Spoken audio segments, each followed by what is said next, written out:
सभी साथियों को मेरा नमस्कार। मैं मनीष राणा। आज हम राजस्थान के इतिहास के उस टॉपिक की चर्चा करेंगे जिसके अंदर किस कुल का किस तरह जन्म हुआ। उसमें से अपना महत्वपूर्ण राजवंश रहेगा जो उसका नाम है चौहान राजवंश। ध्यान से सुनना साथियों, अपना आज राजवंश रहेगा वो रहेगा चौहान वंश। देखिए, जो चौहान राजवंश है वो कुछ शाखाओं में विभाजित हुआ, परंतु जो मुख्य शाखा थी वो सांबर से निकल कर आई। कौन सी शाखा थी? सांबर से निकलने वाली शाखा वो चौहान राजवंश थे। देखिए क्या हुआ कि जो राजवंश है ये चौहान, इसके लिए अलग अलग इतिहासकारों ने अलग अलग मत पेश किए हैं। किस तरह किए, किस लिए कहे हैं, वो अपन चर्चा करते हैं। देखिए पहला जो अपना राजवंश जो चौहान राजवंश है हम चर्चा करेंगे। देखिए आपको फिर से बता देता हूं मैं कि इसी शाखा से निकले हुए चौहान राजवंश का अगर आपको क्षेत्र पूछे तो बता देना आप। सांबर के चौहान वंश था, अजमेर का चौहान राजवंश है, जालोर का चौहान राजवंश है, रणथंभौर का चौहान राजवंश है, सिरोही का चौहान राजवंश है। इसकी अपन खूब सारी बातें पढ़ेंगे। अभी आप फिर से आना, एक बार चर्चा करते हैं अपन चौहान राजवंश की। तो पहले अपन चर्चा करते हैं उत्पत्ति के संदर्भ से। किसके संदर्भ से? उत्पत्ति के संदर्भ से। बात समझ में आ रही है सबको? क्या अपन उत्पत्ति की बात करेंगे पहले कि चौहान राजवंश की उत्पत्ति किस तरह हुई और किसने कहा, किस लिए कहा, वो भी बातें पढ़ेंगे। तो पहले उत्पत्ति के संदर्भ में एक व्यक्ति है पृथ्वीराज चौहान तृतीय का हम आगे इतिहास पढ़ेंगे। उसके अंदर उसका एक दरबारी विद्वान था जिनका नाम था, क्या नाम था अभी बता दो मुझे? चंद्रवर दाई। चंद्रवर दाई। इनका एक ग्रंथ मिलता है जिसका नाम मिलता है पृथ्वीराज रासो। पृथ्वीराज रासो किसका ग्रंथ है ये? चंद्रवरदाई का। चंद्रवरदाई ने ग्रंथ कौन सा लिखा? पृथ्वीराज रासो। देखिए चंद्रवरदाई दरबारी आपको पूछे तो पृथ्वीराज तृतीय का दरबारी था ये। अपन ये चंद्रवरदाई, ये है पृथ्वीराज रासो जो ग्रंथ है चंद्रवरदाई द्वारा लिखित। इस पर हम चर्चा करेंगे कि इसमें हमें किस तरह की कौन कौन सी जानकारी मिलती है। तो सुना ध्यान से, पृथ्वीराज रासो जो ग्रंथ है चंद्रवरदाई द्वारा लिखित है, इसके अंदर हमें बात क्या मिलती है पहले उत्पत्ति के संदर्भ से वो जानते हैं। सुना साथियों, बहुत ही गजब और अजब लीला है। इसके अंदर कहा गया है कि चंद्रवरदाई ने पृथ्वीराज रासो में कहा कि चौहानों की जो उत्पत्ति हुई है वो वशिष्ठ ऋषि के अग्निकुंड से हुई। किसकी उत्पत्ति? चौहान राजवंश की उत्पत्ति हुई। किस तरह हुई, कैसे हुई, वो भी अपन बातें पढ़ते हैं। तो सुनना साथियों ध्यान से कि जो वशिष्ठ ऋषि का अग्निकुंड से हुई, इसे ही हमने पृथ्वीराज रासो के अनुसार कहा गया है कि ये, इसे अपन एक सिद्धांत का नाम देंगे और उस सिद्धांत का नाम भी क्या रख देंगे हम? क्या नाम रखेंगे बताओ मुझे फटाफट? उसे कहते हैं अग्निकुंड का सिद्धांत। अग्निकुंड का सिद्धांत। अग्निकुंड के सिद्धांत अर्थात वशिष्ठ ऋषि के अग्निकुंड से उत्पन्न हुए पृथ्वी चौहान वंश, उसमें कहा गया कि चौहान वंश की उत्पत्ति इस तरह हुई। देखिए क्या हुआ, चंद्रवरदाई द्वारा रचना थी एक लिखी गई पृथ्वीराज रासो, जिसमें अग्निकुंड का सिद्धांत मिलता है और ये अग्निकुंड जो था वो वशिष्ठ ऋषि का था। अब इसकी अपन बात करते हैं किस तरह और क्या था। देखिए साथियों, वशिष्ठ ऋषि का अग्निकुंड का सिद्धांत हमें कहां से मिलता है, किस तरह मिलता है, ये आपको बात समझ में आ गई होगी कि पृथ्वीराज रासो जो ग्रंथ है चंद्रवरदाई द्वारा लिखित है, इसके अंदर ये कहा गया है कि वशिष्ठ ऋषि के अग्निकुंड से चौहान राजवंश या चौहान कुल की क्या हुई है? उत्पत्ति हुई है। बात मिलती है हमें वशिष्ठ ऋषि ये थे कहां से, तो एक नाम मिलता है स्थान माउंट आबू, जो कहां पर है? अपने सिरोही में। अरे कहां पर है जवानों? सिरोही में। अरे कौन से स्थान पर है? सिरोही में। कौन सा स्थान? माउंट आबू। और आबू पर्वत भी कहां पर है? माउंट आबू में। यहां तक बात समझ में आ गया प्रॉपर? अब सुनो ध्यान से। अरे क्या सिरोही में झील भी है क्या? अरे कौन सी झील है मुझे ये बता दो फिर फटाफट। क्या नक्की झील है क्या यहाँ पर? वो नक्की झील है। कहते हैं नक्की झील का निर्माण जो हुआ था वो देवताओं के नाखूनों से हुआ था। और इसी के साथ में नक्की झील को पवित्र गंगा का दर्जा किस समुदाय या किस जनजाति द्वारा दिया गया वो मुझे आप बताओगे और आगे पर चर्चा करते हैं। तो कहते हैं माउंट आबू में, माउंट आबू जो है माउंट आबू के लिए कहा गया कि यहां पर क्या था? एक पर्वत था, अर्थात आबू पर्वत जिसे कहते हैं, आबू पर्वत का जो प्रदेश है वहां पर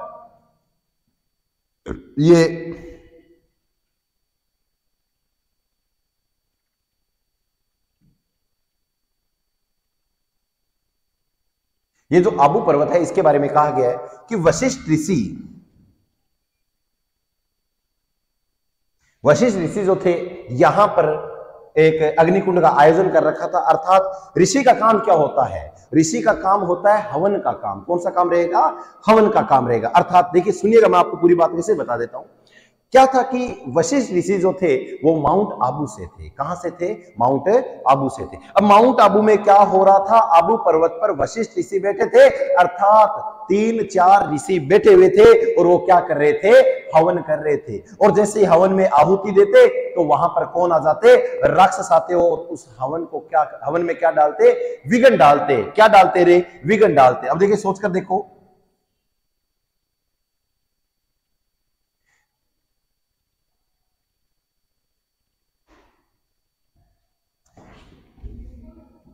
देखिए क्या हुआ, इसमें हवन कर रहे थे और आहुति दे रहे थे तो राक्षस जो थे वो बार बार क्या कर रहे थे? इसको रोकने का प्रयास कर रहे थे, रोकने का प्रयास कर रहे थे। अरे जैसे ही रोका, रोकते क्या हुआ? परेशान हो गए ऋषि और उन्होंने क्या किया? फिर 4 राजवंशों की उत्पत्ति की। तो पहला राजवंश जो था वो था प्रतिहार। कौन सा था? प्रतिहार। अरे कौन सा राजवंश था? प्रतिहार राजवंश था। तो पहले कौन सा आया? प्रतिहार। अरे प्रतिहारों की उत्पत्ति किससे हुई? वशिष्ठ ऋषि के अग्निकुंड से हुई। अरे वशिष्ठ ऋषि के अग्निकुंड से ही क्यों हुई? कहते हैं कि राक्षसों के विनाश के लिए वशिष्ठ ऋषियों ने क्या किया था? हवन का उपयोग किया, जिससे क्या हुआ? एक वंश की उत्पत्ति हुई, प्रतिहार। परंतु प्रतिहारों ने क्या राक्षसों को रोक पाए थे? क्या प्रतिहार? नहीं रोक पाए। उसके बाद में दूसरा कौन आया? परमार। अरे कौन सा राजवंश आया? परमार वंश आया। परंतु क्या परमार वंश ने भी राक्षसों को रोक पाए थे? क्या वो भी जीत पाए? जीत पाए क्या? नहीं जीत पाए ना। अर्थात उस समय भी किसकी जीत हो रही थी? राक्षसों की हो रही थी। और फिर उसके बाद में आए चालुक्य। अरे चालुक्यों ने क्या जीत हासिल की? क्या नहीं की। तो अंत में किसने अवतार लिया वशिष्ठ ऋषि के अग्निकुंड से? तो किसने लिया? चौहानों ने लिया। किसने लिया? चौहानों ने लिया। और चौहान जैसे ही उत्पन्न हुए तो कहते हैं उन्होंने किसका विनाश कर दिया रे? किसका कर दिया? राक्षसों का कर दिया। यहां तक बात समझ में आ गई क्या? फिर से सुनो, चौहान वंश की अपन आज बात कर रहे हैं। पहले अपन चर्चा करेंगे उत्पत्ति के संदर्भ से। चंद्रबरदाई का जो ग्रंथ है पृथ्वीराज रासो, जो कि किसके दरबारी थे? पृथ्वीराज चौहान तृतीय के दरबारी थे, वो अपन आगे पढ़ेंगे। उसके अंदर कहा गया कि वशिष्ठ ऋषि के अग्निकुंड से 4 कुल की उत्पत्ति हुई। पहला हुआ प्रतिहार, साथ में बोलो प्रतिहार, दूसरा बोलो परमार, तीसरा बोलो चालुक्य और उसके बाद में चौहान। तो चौहानों ने क्या किया? फिर राक्षसों को नाश कर दिया, विनाश कर दिया राक्षसों का। और विनाश होने के बाद में क्या हुआ? अब चौहान वंश की नींव रखी गई। यहां तक बात समझ में आ गई क्या? अब अगर आपको पूछे, सीधा क्वेश्चन आएगा, अग्निकुंड के सिद्धांत का समर्थन करता कौन थे? तो कौन थे रे? चंद्रबरदाई थे। कौन थे? चंद्रबरदाई थे। यहां तक बात समझ में आ गई क्या? आगे चर्चा करें क्या? इसका स्क्रीनशॉट लो, फिर फटाफट लो। ले लिया? आगे सुनो फिर। अभी देखिए इसके बाद में क्या होता है।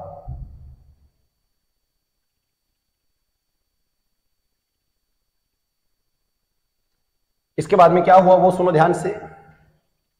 उत्पत्ति के संदर्भ में अलग अलग मत मिले। वो किस तरह मिले, किस तरह या किसने दिए, वो सुनो आप। एक मत मिलता है अपना जो घोड़े वाला बाबा है, नाम मिलता है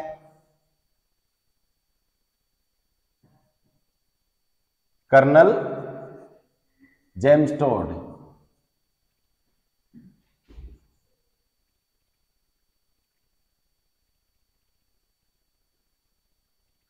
क्रिक और William Smith.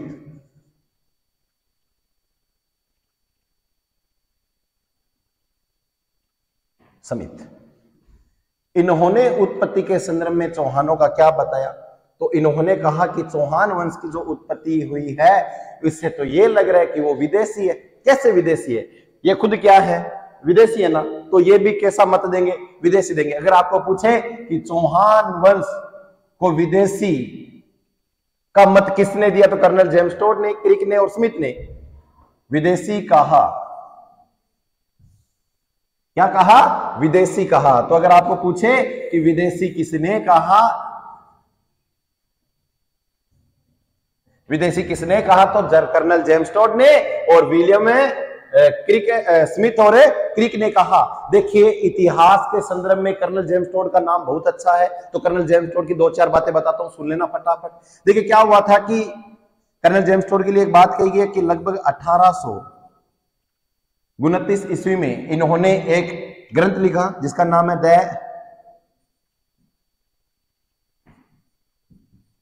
Annals and antiquities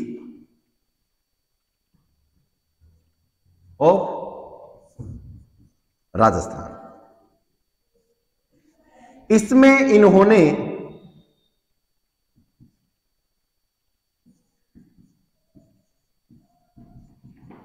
Rajputana से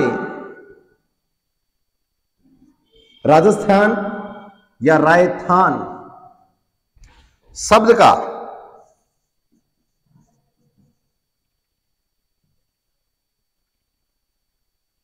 सर्वप्रथम क्या किया है? प्रयोग किया। अगर आपको पूछे राजस्थान या राजस्थान जो शब्द है इसका वर्णन सर्वप्रथम किसमें मिलता है? 1829 में the annals and antiquities of Rajasthan किताब में। देखिए यह जो किताब है इसके अंदर राजस्थान के इतिहास का खूब सारा ऐसा डाटा मिलता है जिससे यह सिद्ध होता है कि हाँ कुछ इतिहासकारों की बातें भी सिद्ध है कि जो बात बोल रहे हैं वो बिल्कुल पक्की बात है। देखिए कहते हैं कि कर्नल जेम्स टोड ही जो था, इन्होंने मानमोरे शिलालेख उठाकर इंग्लैंड लेकर जा रहे थे, बीच समुद्र में भूकंप आया जिससे क्या हुआ, नाव डोलने लगी, तो इन्होंने क्या किया, उस मानमोरे शिलालेख को कहां डुबो दिया? फेंक दिया था। और कहां फेंक दिया? समुद्र में फेंक दिया। वरना मानमोरे शिलालेख भी आज पढ़ना होता। और आपको अच्छी बात यह बता दूं, जितनी भी इतिहास की बातें हैं, जितनी भी इतिहास की बातें हैं, वो सब हमें कहां से मिलती है? शिलालेख, प्रशस्ति या अभिलेख से मिलती है। यहां तक बात समझ में आ गई क्या? अपन ये जो राजवंश पूरे हो जाएंगे उसके बाद में आपको मैं सभ्यता कराऊंगा और सभ्यता के अंदर ऐसी खूब सारी डाटा दूंगा। देखिए वास्तव में आपको बताऊं तो इतिहास 3 रूप से पढ़ा जाता है। 3 रूप से पढ़ा जाता है, एक तो प्राचीन, एक मध्य का और एक आधुनिक। अपन तीनों भागों पढ़ेंगे। पहले अपन राजवंश पढ़ रहे हैं, तो यहां तक बात समझ में आ गई तो स्क्रीनशॉट लीजिएगा ताकि आपको कोई समस्या न हो। ले लिया क्या स्क्रीनशॉट? ले लो फटाफट। ले लिया? अभी आगे सुनो आप ध्यान से। ये तो कहा विदेशी। अब इसके बाद में एक व्यक्ति और है, उसकी बात बता देता हूं आपको मैं। अभी देखिए वो सुनना, एक व्यक्ति मिलता है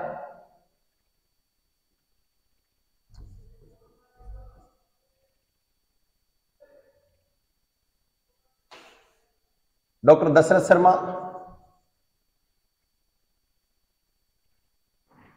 दशरथ शर्मा खुद क्या है बेटा? ब्राह्मण है। तो इन्होंने क्या कहा चौहानों को? वत्स गोत्र के ब्राह्मण कहा। क्या कहा? वत्स गोत्र के ब्राह्मण, क्योंकि ये खुद क्या है? ब्राह्मण। ये जानकारी हमें कहां से मिलती है? ये जानकारी हमें कहां से मिलती है? तो पार्श्वनाथ मंदिर है, और ये पार्श्वनाथ मंदिर कहां पर है? भीलवाड़ा में। इस पार्श्वनाथ मंदिर के किनारे ही एक शिलालेख मिलता है जिसका नाम है बिजोलिया शिलालेख। देखिए खूब सारी ऐसी बातें हैं जो हमें कहां से मिलती है? बिजोलिया शिलालेख से मिलती है। यहां पर ही लिखा गया है वत्स गोत्र ब्राह्मण। यहां तक बात समझ में आ गई क्या आपको? पक्का समझ में आ गई। अब अगर आपको पूछे वत्स गोत्र के ब्राह्मण, यह शब्द किस शिलालेख से मिलता है? बिजोलिया शिलालेख से। किस राजवंश की जानकारी मिलती है? चौहान राजवंश की। इसका समर्थन कौन दे रहे हैं? डॉक्टर दशरथ शर्मा दे रहे। यह किसके किनारे है? पार्श्वनाथ मंदिर के किनारे। पार्श्वनाथ मंदिर कहां पर है? भीलवाड़ा में, है ना। राजस्थान का मैनचेस्टर किसे कहा जाता है वो आपको पता है। अब यहां तक बात समझ में आ गई क्या प्रॉपर? आगे चर्चा करें। ये आपको जानकारी मिलती है कुछ, जिसके अंदर हमें ये पता चलता है कि चौहान जो थे इन्हें ब्राह्मण भी बताया गया, इन्हें राजपूत भी बताया गया, इन्हें अग्निकुल के सिद्धांत से उत्पन्न भी बताया गया, और इसी के साथ में इन्हें क्या बताया गया, विदेशी भी बताया गया। यहां तक बात समझ में आ गई क्या? आगे चर्चा करें। देखिए जो चौहान राजवंश है उसकी पूरी जानकारी हमें किस शिलालेख से संपूर्णतः मिलती है? बिजोलिया शिलालेख से मिलती है। यहां तक बात समझ में आ गई क्या? आगे चर्चा करें। देखिए स्क्रीनशॉट ले लेना, आप कोई दिक्कत ना हो, ले ले स्क्रीनशॉट, सुनो आप ध्यान से। अभी देखिए क्या होता है, अभी अपन राजवंश पढ़ते हैं, शासक पढ़ते हैं, तो पहला व्यक्ति मिलता है उसका नाम मिलता है वासुदेव चौहान। वासुदेव चौहान नाम समझ में आ रहा है? वासुदेव चौहान। वासुदेव चौहान के में जानकारी मिलती है वो लगभग इसका समय माना जाता है 551 ईस्वी। कौन सी ईस्वी है? 551 ईस्वी। कौन सा शासक है? वासुदेव चौहान है। वासुदेव चौहान ने 551 में किस राजवंश की स्थापना की या किस वंश की स्थापना की? तो चौहान वंश की। कौन से वंश की? चौहान वंश की। इसके सामने लिख देता हूं फटाफट ताकि आपको इजीली समझ में आ जाए। चौहान वंश की। देखिए वासुदेव चौहान जो था, वासुदेव चौहान ने 551 ईस्वी में किस राजवंश की स्थापना की? चौहान वंश की।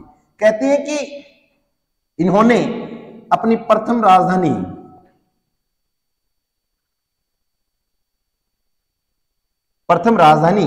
किसे बनाया? तो आपको लिखना है अही छत्रपुर। अही छत्रपुर वर्तमान किसे कहते हैं? नागौर। यहां तक बात समझ में आ गई क्या? इसके बाद में आगे आपको लिखना है इसी में ही, इन्होंने एक झील का निर्माण करवाया। इस झील का नाम क्या था? बता दो मुझे फटाफट। इस झील का नाम था सांबर झील। और ये सांबर झील कितने जिलों में है? 3 जिलों में है। तो उन 3 जिलों के नाम लिखो, जयपुर, अजमेर और नागौर। यहां तक बात समझ में आ गई क्या आपको? पहले ये बताओ, फिर से सुनो। वासुदेव चौहान ने चौहान वंश की स्थापना 551 में की। प्रथम राजधानी अही छत्रपुर को बनाया जिसको वर्तमान में नागौर कहते हैं, और झील का निर्माण सांबर का करवाया जो वर्तमान जयपुर, अजमेर और नागौर में स्थित है। साथ में बोलो फटाफट। चौहान वंश की स्थापना 551 में किसने की? वासुदेव।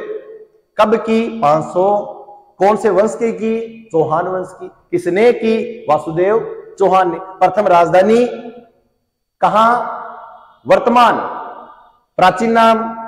प्रथम राजधानी किसने बनाई? राजवंश की स्थापना कब की? कौन से वंश की? झील का निर्माण करवाया था क्या? कौन सी झील का? कहां पर है वर्तमान? कौन कौन सा? जयपुर, अजमेर और नागौर। यहां तक बात समझ में आ गई क्या? पक्का? पक्का समझ में आ गई, कोई दिक्कत नहीं। अरे मुझे लग रहा है आपको दिक्कत है, पक्का नहीं है। आगे चर्चा करें, फिर सुनो ध्यान से। देखिए क्या है कि हमें अच्छी बात और पढ़नी है इसमें कि जो सांबर झील है इसके किनारे सह से सांबर, सांबर झील के किनारे ही माता मंदिर का बनवाया जिसका नाम था शाकंभरी माता। अरे कौन सी माता जवानों? शाकंभरी माता, जिसे क्या कहते हैं? तीर्थों की नानी। क्या कहते हैं? तीर्थों की नानी। अरे तीर्थों का भांजा किसे कहते हैं? ये उत्तर फटाफट बता दो, आगे मैं चर्चा कर रहा हूं साथ में। देखिए क्या हुआ, इस झील की जानकारी भी हमें कौन से अभिलेख से मिलेगी? तो बिजोलिया शिलालेख से मिलेगी, बिजोलिया अभिलेख से मिलेगी। यहां तक बात समझ में आ गई क्या? बिजोलिया शिलालेख कहां पर है? भीलवाड़ा में। कौन से मंदिर के किनारे है? पार्श्वनाथ मंदिर के किनारे। यहां तक बात पक्का समझ में आ गई? पक्का समझ में आ गई। आगे चर्चा करते हैं। अभी देखिए क्या हुआ आगे, वो सुनो आप ध्यान से। देखिए आपको ये कहना है, क्या कहना है वो सुनो ध्यान से। हमने क्या किया? वासुदेव चौहान द्वारा चौहान वंश की नींव रखवा दी 551 में। अरे जिसने राजवंश की नींव रख दी वो उस राजवंश का क्या होगा? आदि पुरुष होगा कि नहीं होगा रे? अरे आदि पुरुष होगा क्या? पक्का होगा क्या आदि पुरुष? अरे आदि पुरुष को क्या कहते हैं? कौन सा पुरुष रे? मूल पुरुष। और उसे क्या कहते हैं? संस्थापक। क्या कहेंगे उसे? संस्थापक। यहां तक बात समझ में आ गई क्या? पक्का समझ में आ गई। वासुदेव चौहान था, बड़ा जबरदस्त आदमी था, और ये क्या था? चौहान वंश का प्रथम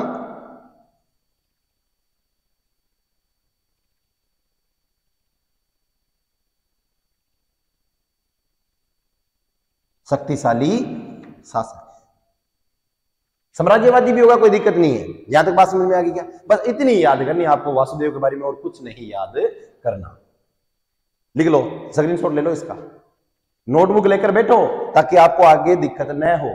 नोटबुक लेकर बैठो और आपको याद हो जाएगा, ऐसी कोई बात नहीं कि आपको याद न हो। अभी तक तो हमने कहानी शुरू की है, अभी तो आनंद लेना तो अभी बाकी है, क्योंकि अपनी क्लास कैसे रहने वाली है, मजाक वाली।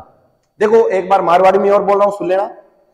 वासुदेव चौहान राजा है चौहान वंश, प्रथम राजा हो, पहलो राजा हो। 551 में इन्हें चौहान वंश की स्थापना करी, और कट्ठा करी चौहान वंश की स्थापना तो सांबर झील का किनारा करी। ये वास्ते ए शासक भी कट्ठा बन जाएगा सांबर का चौहान वंश। किसो वंश बन जाएगा? सांबर को चौहान वंश। प्रथम राजधानी किसी बना दी, छतरपुर में बनाई। छतरपुर वर्तमान कट्ठा नागौर में। झील को निर्माण सांबर को करवाई दियो, कट्ठे करवाए वर्तमान तो जयपुर, अजमेर और नागौर में, कोई दिक्कत को नहीं। और सांबर झील के कन्या ही के बना दियो, माता को मंदिर बना दियो, और माता को नाम के बन गयो शाकंभरी माता, जकिल के केवा तीर्थांगी नानी केवा। और इंगे सागे वासुदेव चौहान पहले करो चौहान वंश की स्थापना करिए। मतलब आ तो सिद्ध है कि चौहान वंश का क्या है? आदि पुरुष, मूल पुरुष और संस्थापक है। तो संस्थापक है, आदि पुरुष, मूल पुरुष है, तो पक्का तो ध्यान ही है कि प्रथम चौहान वंश शक्तिशाली शासक भी कौन बन जाएगा? वासुदेव चौहान बन जाएगा। अभी तक बात समझ में आ गई क्या? पक्का समझ में आ गई? आगे चर्चा करेंगे। हाँ, आगे आपको एक दो बातें और बता देता हूं। ये जो हमें सभी डाटा मिल रही है वो किससे मिल रही है? बिजोलिया शिलालेख से मिल रही है। यहां तक बात समझ में आ गई? छाप दूंगा आगे और छपा दूं फटाफट। सुनो फिर ध्यान में, इन क्लियर कर दिया? ठीक है। अभी देखिए क्या हुआ आगे, वो सुनो बेटा। एक नाम मिलता है विग्रहराज द्वितीय। सेकंड भी बोल उसको थे, थारी भाषा में अंग्रेज थे। देखो अंग्रेज हो, कर्नल जेम्स टोड को इतिहास बताए कौन? थारो इतिहास बताना पर मन लगे। देखो क्या है, विग्रहराज को द्वितीय है बे, ज्यादा कुछ फोन करो। बस एक बात याद रखनी है कि एक एक करो। आशापुरा माता के मंदिर को निर्माण करवाया। माता का ये मंदिर का क्या करवा दिया जवानों? निर्माण करवा दियो। अर्थ तक बात समझ में आ गई है? कोई दिक्कत तो कोई नहीं। अब आगे भी सुनो फिर। अब विग्रहराज द्वितीय की इतनी बात, एक बात में आप लिख लो।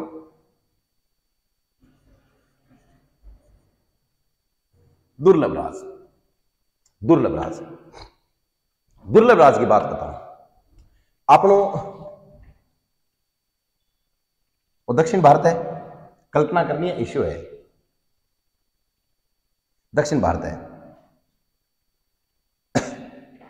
अठा जो को राजा बनेलो हो, अठा नींव चालती पालवंश की, और पालवंश को राजा कौन हो? धर्मपाल। अठा जो की नींव चालती बा चालती प्रतिहार और गुज्जर प्रतिहार। आपे प्रतिहार वंश को शासक कौन बीते? तो आपको लिखना है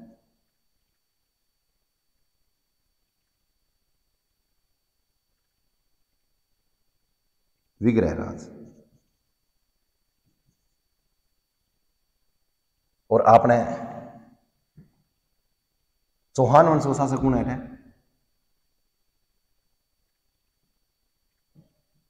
दुर्लभ राज। धर्मपाल जो को हो, धर्मपाल की सहायता कन करी? अरब सहायता करी। मतलब धर्मपाल के सहयोग से अरबों ने क्या किया? आक्रमण किया। आक्रमण किया कहां पर था? देखिए कहां पर किया है,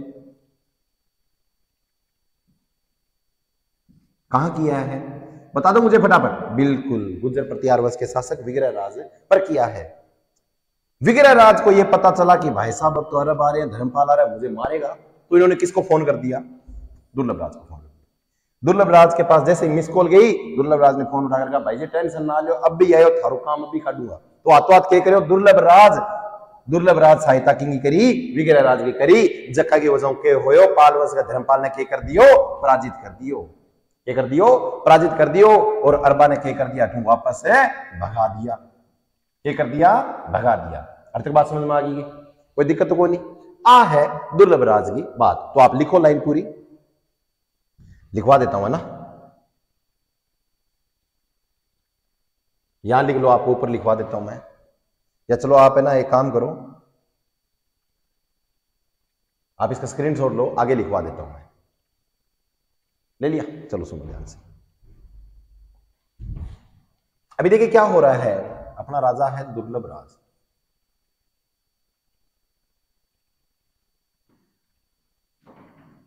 प्रतिहार शासक विग्रह राज की सहायता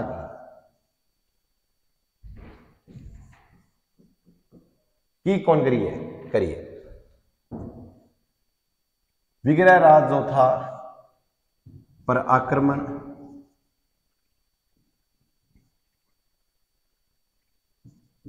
अरबों द्वारा किया गया,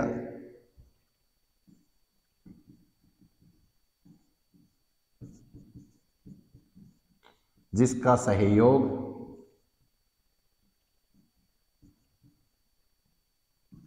पाल वंश के शासक धर्मपाल ने किया। अब आप मुझे यह बताओ, अरबों की सहायता किसने की? धर्मपाल ने। अरबों की सहायता किसने की? धर्मपाल ने। और विग्रह राज की सहायता किसने की? किसने की? दुर्लभ राज ने।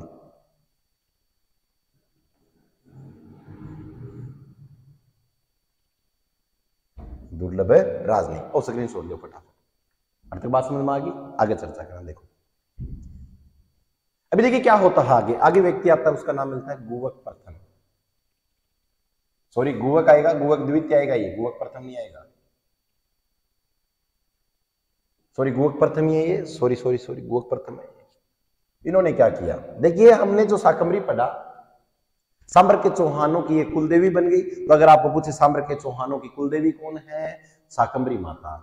कुल देवता कौन है? वो आगे अब चर्चा करते हैं। गुवक प्रथम जो था वो चौहान वंश का प्रथम स्वतंत्र शासक था। चौहान वंश का प्रथम स्वतंत्र शासक कौन था? गुवक प्रथम था। अरे गुवक प्रथम चौहान वंश का प्रथम शासक था। इसी के साथ में आपको याद क्या रखना है कि गुवक प्रथम जो था, इसने सीकर के रेवासा गांव के कौन से मंदिर है? वो कौन सा मंदिर है बताओ? भेरुंजी। कौन से भेरुंजी है? हर्ष। तो सीकर के रेवासा गांव के पास, या सीकर के रेवासा गांव की हर्षनाथ की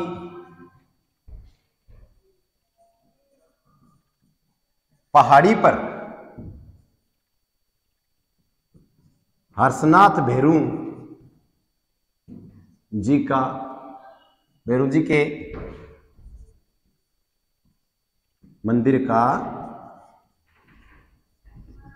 निर्माण करवाया। देखो गुवक प्रथम की कितनी गजब बात है कि यह चौहान वंश का प्रथम स्वतंत्र शासक है। इंग सागे सीकर के रेवासा गांव जो को है जट है, किसी माता को मंदिर है भाई? किसी माता को मंदिर है? बताओ मुझे फटाफट। सीकर के रेवासा गांव की हर्षनाथ की पहाड़ी पर हर्ष भेरू जी के मंदिर का क्या करवा दिया इन्होंने? निर्माण करवा दिया। किसने करवाया? गुवक प्रथम ने। इसके बाद में आगे पढ़ते हैं अपन। गुवक प्रथम के बाद में आवे चंदन राज। चंदन राज की बात जकी है बा पत्नी व्यवस्थित है। अर्थात चंदन राज की पत्नी थी, वो थी रुद्राणी, जका को अन्य नाम मिले आत्म प्रभा। रुद्राणी या आत्म प्रभा। देखिए आत्म प्रभा जो थी यह काल सर्प के योग के बचाव से बचने के लिए रोजाना महादेव की उपासना के लिए पुष्कर झील में 1000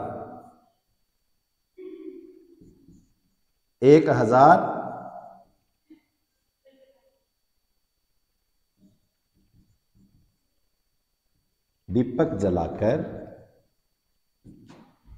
आते।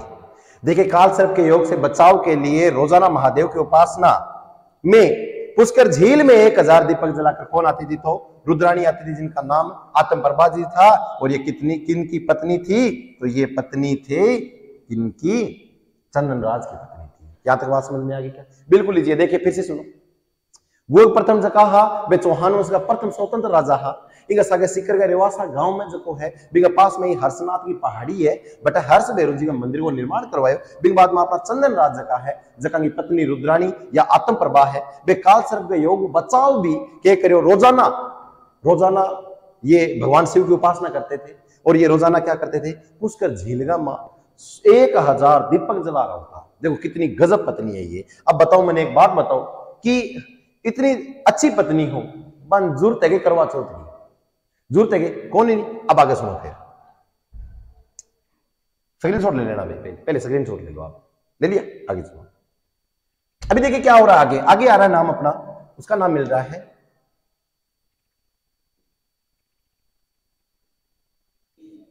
पृथ्वीराज प्रथम। पृथ्वीराज प्रथम। देखिए बढ़िया बात है कि पृथ्वीराज प्रथम को अपन शासक काल याद करना है। ब्यों पहला शासकों को नाम ही याद करना, कितनी खुशी की बात है। तो सुनो, अंग शासन काल की है 1105 लेके 1113 ईस्वी तक। बढ़िया बात क्या है? तो अंग पहले तो अपन याद करनी है उपाधि। तो उपाधि का नाम क्या है? परमेश्वर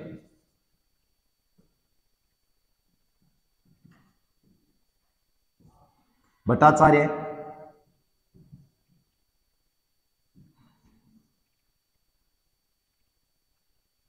परमेश्वर भट्टाचार्य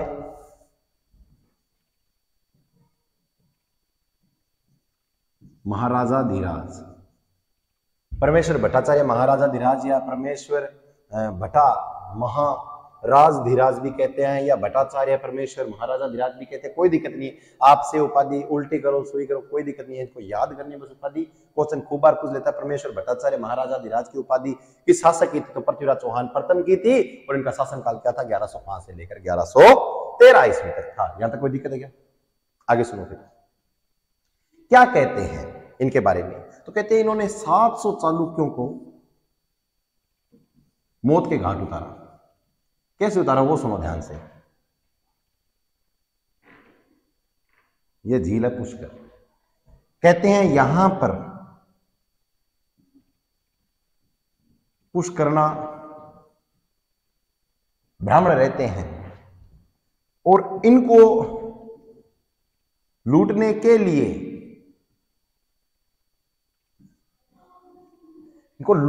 कौन आए थे? चालुक्य आए थे। कौन आए थे? चालुक्य आए थे, जिसके अंदर कितने चालुक्य मारे गए? 700 चालुक्य मारे गए। 700 चालुक्य मारे गए।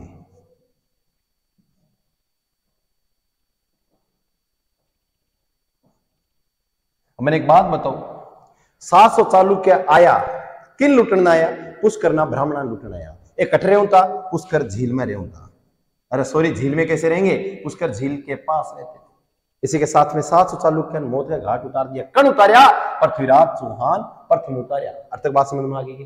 अंग इतनी बात याद रखनी है। एक एक्स्ट्रा बात और बता दूं, एक अच्छी बात और बता दूं जो कि थारी याद रहे। अंग समय में ही सिकर के रेवासा गांव में हट्टड़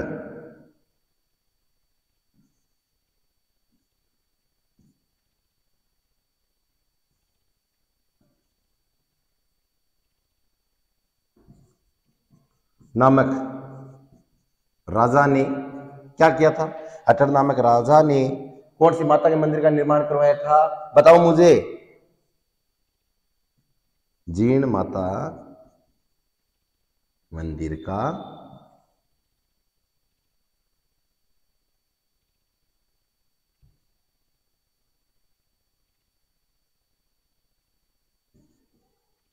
निर्माण करवाया। आयतिक बात है पृथ्वीराज चौहान प्रथम के बारे में एक बार फिर से सुन लो। अंगा टाइम का मैं रेवासा गांव जो सीकर में है बट अठड़ नामक राजा ने जीर्ण माता मंदिर को निर्माण करवायो और गुवक प्रथम जगह बे हर्षनाथ की पहाड़ी पर हर्ष भैरव मंदिर को निर्माण करवायो। 700 चालुक्य मार दिया पृथ्वीराज चौहान प्रथम और इंग उपाधि जकी ही आंगी जकी परमेश्वर भट्टाचार्य महाराजा धीराजी। अर्थ तक बात समझ में आ गई तो स्क्रीनशॉट ले लो, फटाफट ले लियो आगे सुनो। फिर ले ली स्क्रीनशॉट ले लीजिए, अभी आगे सुनो आप। इसके बाद में कौन आते हैं? तो इसके बाद में आते हैं अजयराज।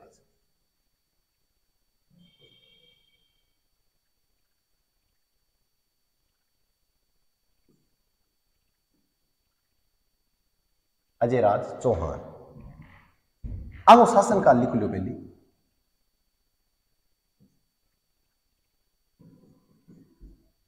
ग्यारह सौ 1133 तक। आगे उपाधि जकी ही पा लिखो।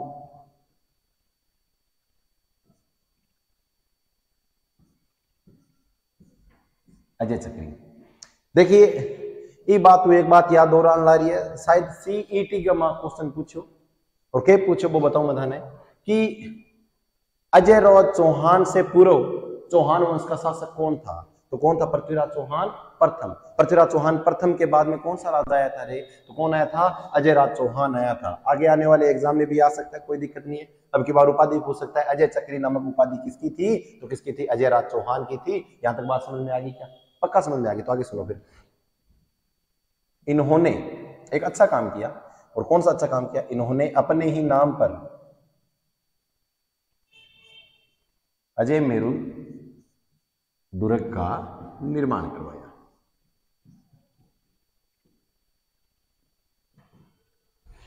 अजय मेरू दुर्ग का निर्माण किसने करवाया? अजयराज चौहान ने करवाया, जिनका शासनकाल 1113 से 33 तक और इनकी उपाधि अजय चक्री। कौन सी पहाड़ी पर करवाया? गढ़बीठड़ी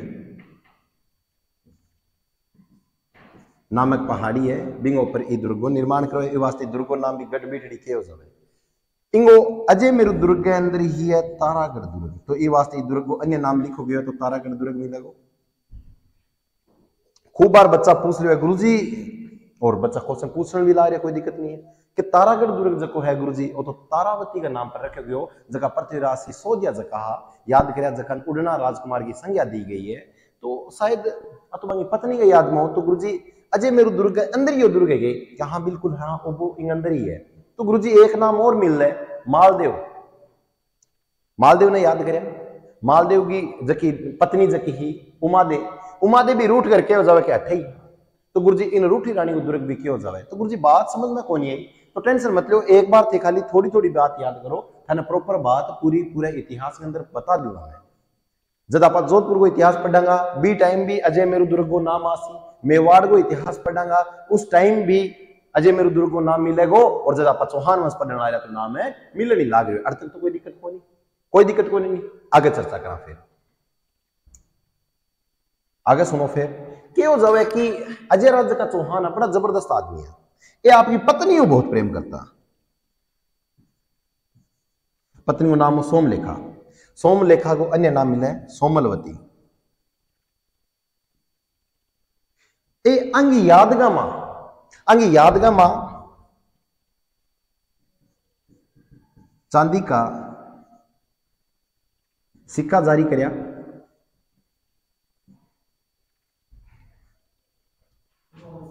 चांदी का सिक्का जारी करया। अब देखो कितनी गजब बात है। सोमलेखा सोमलवती ये यादगार मां चांदी का सिक्का जारी करया और बढ़िया बात किया बिंगो पर नाम भी के लिखवा दियो सोमलेखा या सोमलवती। कि तो बढ़िया प्रेम करे पति। ओ वह पति पत्नी को प्रेम। नहीं तो आजकल वाला ब्याह कार्ड पर तो मसा नाम लिखने दिया, आगे तो बात ही कटे है। राशन कार्ड पर नाम लिखा बेटे पहली पांतियां की बात चल रही है कि ना ओ मेरो गीगलोर ओ रामुडोर वापुडोर सोपड़ोर ये सारा आधा आधा थारा आधा हमारा यहाँ बात समझ आज। अभी आगे सुनो बेटा क्या हो। अजय राज जो था, अजय राज ने अजय चक्री नामक सिक्के भी चलाए थे। अजय अज्जू के नाम पर भी सिक्के चलाए थे। ऐसे खूब सारे सिक्के चलाए थे। आपको इतनी ज्यादा नहीं पढ़नी, सिर्फ आपको ये याद रखना है कि इन्होंने अपनी पत्नी के नाम पर या पत्नी की याद पर चांदी के सिक्के जारी किए, जिनके नाम भी क्या था, सोमलेखा या सोमलवती। इन्हें अजय चक्री कहा गया। इसी के साथ में इन्होंने, देखिए अच्छी बात क्या है, सबसे बेस्ट बात लगी है मुझे इसमें, जो एग्जाम में आपकी बार पूछ सकती है, वो क्या है, इन्होंने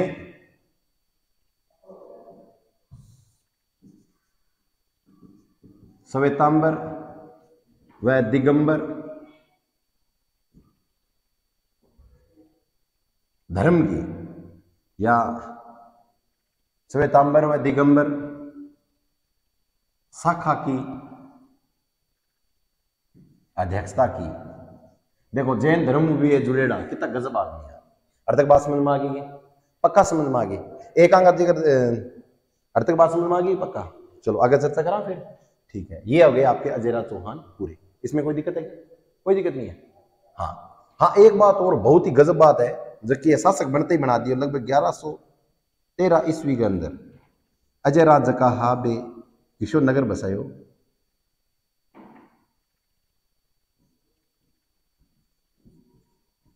अजमेर नगर बसाया।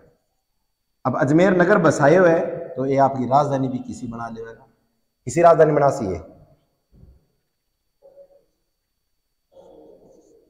अब राजधानी नहीं बन गई है, जबकि नाम किए हैं अजमेर। पहले कौन सी थी? अही छतरपुर। सोच कर देखो, नाम ए पर ही है, ऐसे अही छतरपुर, ऐसे अजमेर, ऐसे ही अजय राज। देखिए अजय अजमेर, अजय अजय चक्री, अजय अजय मेरू। समझ गए? अर्थ बात समझ में आ गई पक्का? कोई दिक्कत तो नहीं। स्क्रीन शॉट ले लो फटाफट, ले लो स्क्रीन शॉट। आगे सुनो फिर। अजय राज जो था, इनका शासनकाल था 1113 से 1133 तक। इसके बाद में अगले राजा आते हैं, उनका नाम सुना आप। इनका नाम मिलता है अर्णोराज।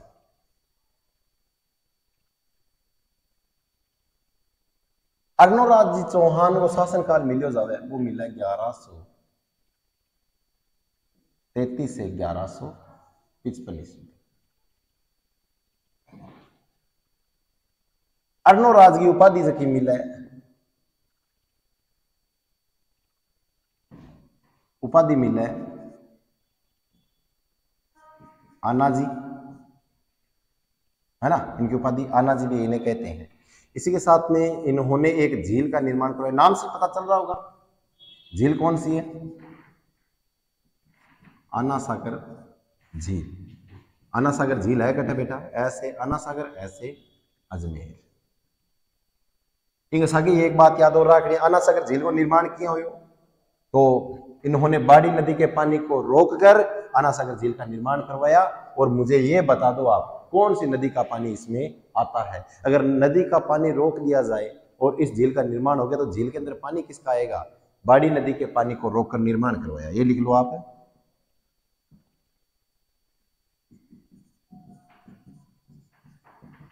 कि बाड़ी नदी के पानी को रोककर का क्या करवा दिया? झील का निर्माण। अर्थ तक बात समझ में आ गई? पक्का समझ में आ गई? आगे और सुनो, गजब बात और बताओ। आना सागर झील के किनारे ही के हो जावे किशो बाग है, दौलत बाग है। वर्तमान इनके नाम दिए गए, वर्तमान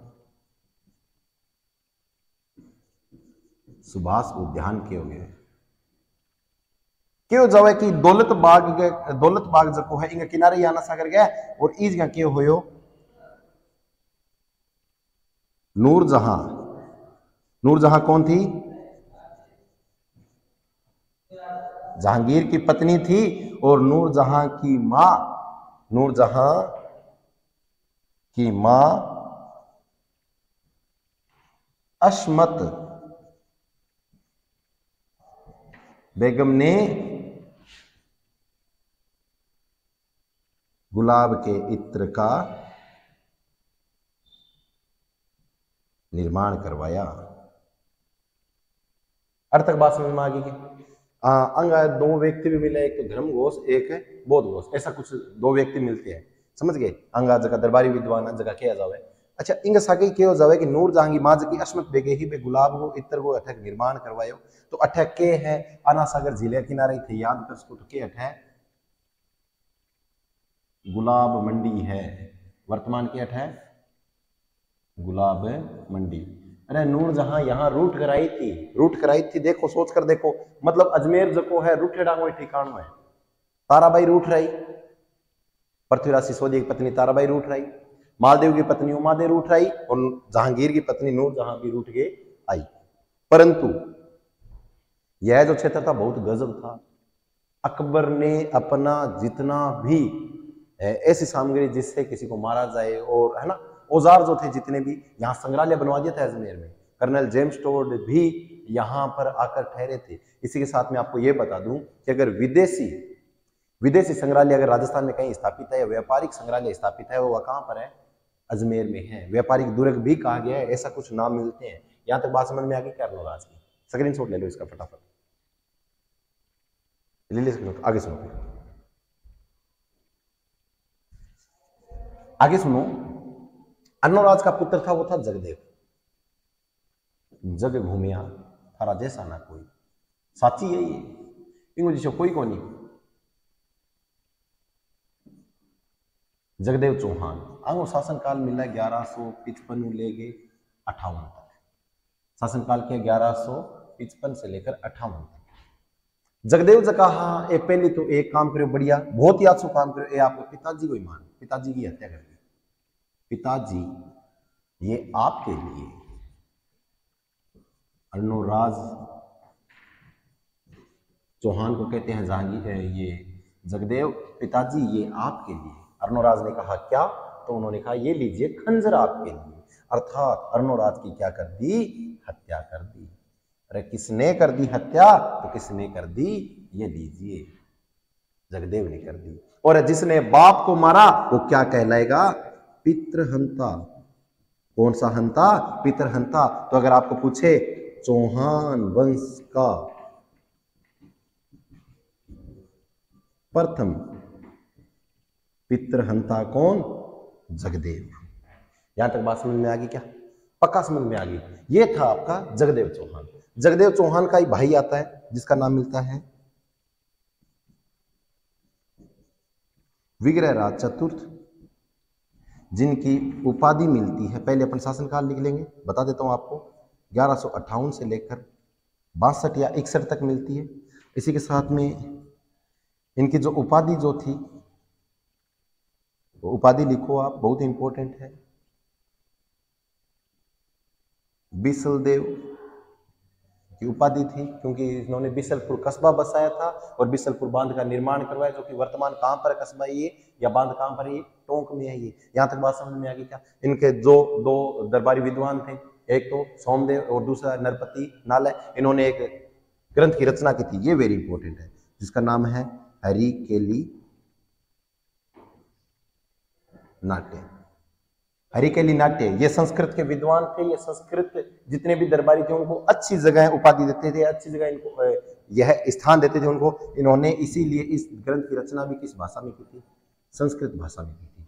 यहां तक बात समझ में आ गई क्या? पक्का समझ में आ गई। तो ये आप एक बार स्क्रीनशॉट ले लीजिए, ले लिया? अच्छा, यहां तक आपको बात समझ में आ गई क्या प्रॉपर? बाकी की चर्चा करेंगे अगली क्लास में। धन्यवाद, थैंक यू सो मच। जय हिंद, वंदे मातरम, सत श्री अकाल। और इस वीडियो को आगे शेयर सब्सक्राइब करें ताकि और भी बच्चों को फायदा मिले। और इसी के साथ में आपको यह भी बता दूं, यह जो आपको पीडीएफ मिलेगी वो लिंक, आगे वीडियो जो है नीचे लिंक दी गई है, इस लिंक में जाओगे, डिस्क्रिप्शन में लिंक होगा, वहां जाओगे तो आपको टेलीग्राम पर यह पूरी पीडीएफ मिल जाएगी। और अपन ऐसे ही अजमेर के चौहान राजवंश, हमने सांबर तो पूरा इतना, सांबर तो उतना ही था, ज्यादा कुछ नहीं है। अजमेर का चल रहा है अपना, अजमेर के बाद में जालोर, फिर रणथंभौर, फिर सिरोही, है ना, ऐसे कुछ राजवंश को पढ़ेंगे ताकि आपको कोई समस्या ना हो। बाकी आपको पता ही है, देखिए आज जो हमने पढ़ा है, पहले हमने वासुदेव चौहान पढ़ा, उससे पहले हमने चौहान वंश की उत्पत्ति के बारे में पढ़ा कि चौहान वंश की उत्पत्ति किस तरह हुई। इसके बाद में हमने पढ़ा वासुदेव के बारे में, इसके बाद में विग्रहराज द्वितीय, और इसके बाद में कौन था? Durlabhraj, very good. और इसके बाद में गुहक प्रथम, इसके बाद में,